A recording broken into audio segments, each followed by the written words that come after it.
nós não podemos ignorar o que ocorreu ontem.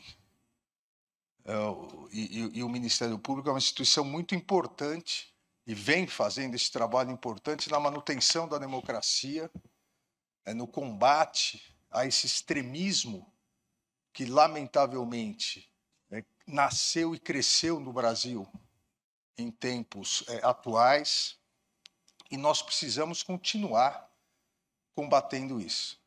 O que ocorreu ontem no Supremo Tribunal Federal, a explosão de 2 bombas, e depois, durante as diligências da Polícia Federal, a casa da pessoa que acabou morrendo, outras 2 bombas estouraram assim que a Polícia Federal entrou, e por sorte, competência da Polícia Federal, eles utilizaram aquele robozinho antibomba para abrir as portas, senão poderia ter ocorrido algo mais fatal. Mas o que ocorreu ontem não é um fato isolado do contexto.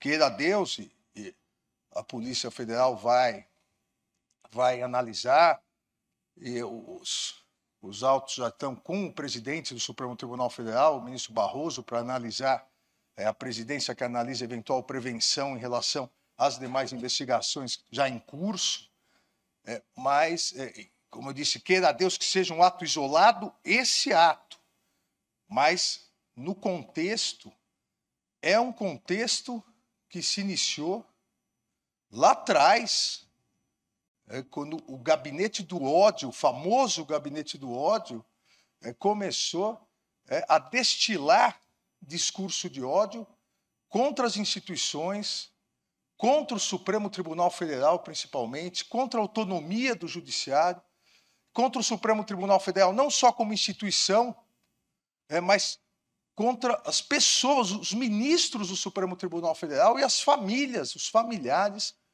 de cada um dos ministros. E isso foi se avolumando sob o falso manto de uma criminosa utilização da liberdade de expressão, ofender, ameaçar, coagir, em lugar do mundo, nenhum lugar do mundo, isso é liberdade de expressão, isso é crime. Isso foi se agigantando, e isso resultou, a partir da tentativa de descrédito das instituições, isso resultou no 8 de janeiro.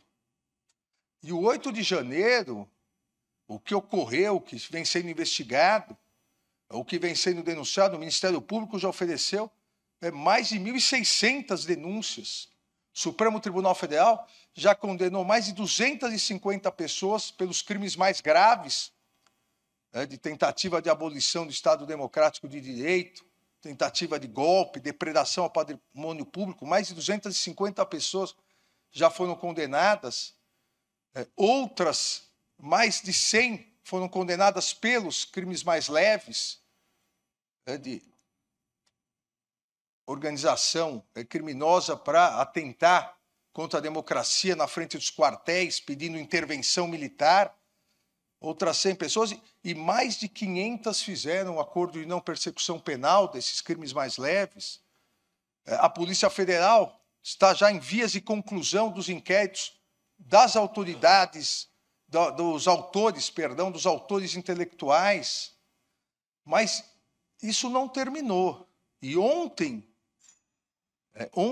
é uma demonstração de que só é possível e é necessária a pacificação do país, mas só é possível essa necessária pacificação do país com a responsabilização de todos os criminosos. Não existe possibilidade de pacificação com anistia a criminosos. Nós sabemos, e vocês que atuam no Ministério Público sabem, que o criminoso anistiado é um criminoso impune. E a impunidade vai gerar mais agressividade, como gerou ontem.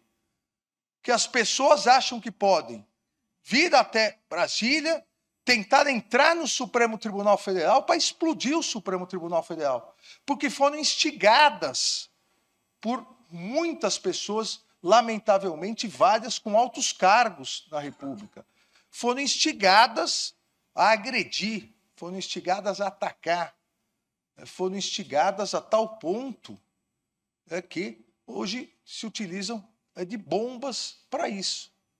Então, é necessário que nós todos, Poder Judiciário, Ministério Público, autoridades policiais, as autoridades políticas, o Congresso Nacional, é necessário não só que nós nos unamos na defesa constante da democracia, na responsabilização total de todos aqueles que atentaram contra a democracia, porque a impunidade daqueles que atentaram contra a democracia gera eventos como ontem.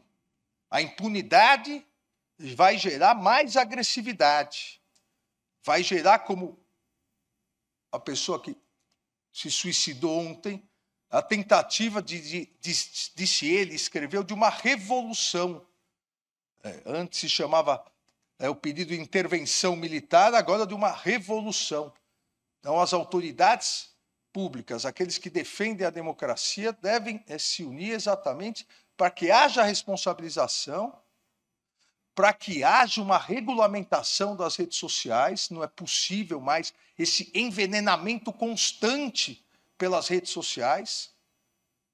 O mundo todo já está regulamentando, a Europa tem 2 importantes leis, aprovou ano passado 2 importantes leis, para que com isso nós possamos, aí sim, pacificar o país, voltar à normalidade, sem criminosos querendo, dia após dia, atentar contra a democracia.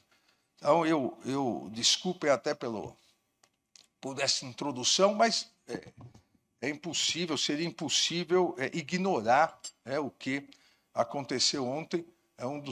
Tirando o 8 de janeiro, talvez o ato mais grave, já o atentado mais grave contra o Supremo Tribunal Federal, onde a pessoa tentou ingressar no Supremo, quando foi barrada pela segurança, que percebeu que tinha artefatos amarrados, aí se dirigiu até a estátua da Justiça e explodiu, se auto-explodiu. A ideia era tentar ingressar e explodir dentro do próprio Supremo Tribunal Federal. Nós não podemos compactuar com impunidade de ninguém que atente contra a democracia, contra os poderes de Estado, contra as instituições. Então, todos nós, independentemente do posicionamento político, ideológico, todos nós temos que nos unir sempre na defesa da democracia. Qual?